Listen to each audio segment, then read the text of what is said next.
کھانا کھاتے گئے اور کھاتے آئے کچھ پتہ ہے؟ ایسے بھی ٹھیلے کے پاس کھڑے ہو کر کے کیلے چکھ لیے جاتے ہیں نہیں؟ ہم لوگوں کے ہاں ہوتا ہے کہ نہیں؟ اگر 1 درجن خریدا گیا کیلا 2 درجن، تب تو عورت کے لیے واجب فرض ہو جاتا ہے کہ وہ بچہ کو بغیر کیلا کے مالک سے پوچھے اٹھا کر کے وہ بچہ کو دے دینا۔ نہیں، 1.5 درجن لیے ہیں، 2 درجن لیے ہیں تو ایک بچہ کو دے رہے ہیں۔ یہ سب جائز نہیں ہے، سمجھ میں آئی نا؟ ایسے کر لینے کو تو بہت کچھ لوگ کر رہے ہیں، بہت کچھ اچھے پڑھے لکھے نمازی حاجی اگر کوئی کام کرنے لگ جائے تو وہ چیز جائز ہو جائے گی، ہوگی جائز۔ کوئی آدمی حاجی حج کر کے آ کے نعوذ باللہ داڑھی مرانے لگ جائے، سیلون میں بیٹھ کر کے اور شیب کرانے میں ہاتھ لگا دے، شیب کرانے لگا دے، تو کیا داڑھی منڈانا یہ جائز ہوگا؟ کوئی کہے گا کہ ارے حاجی ہو کر کے مرایا کہیں جائز ہوگا؟ یہ دلیل ہوگی؟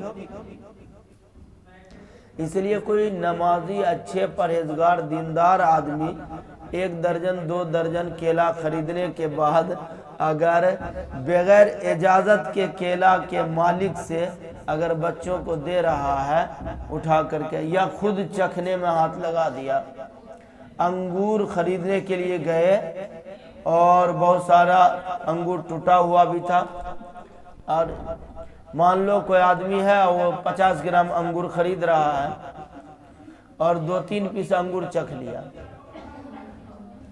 بتاؤ انگور کے مالک کی نقصان کا کوئی اب اندازہ ہے؟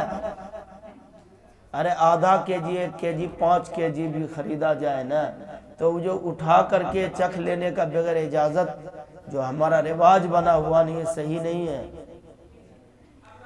فتویٰ کے روح سے بھی تقویٰ کے روح سے بھی، دونوں روح سے یہ صحیح نہیں ہے۔ کیوں؟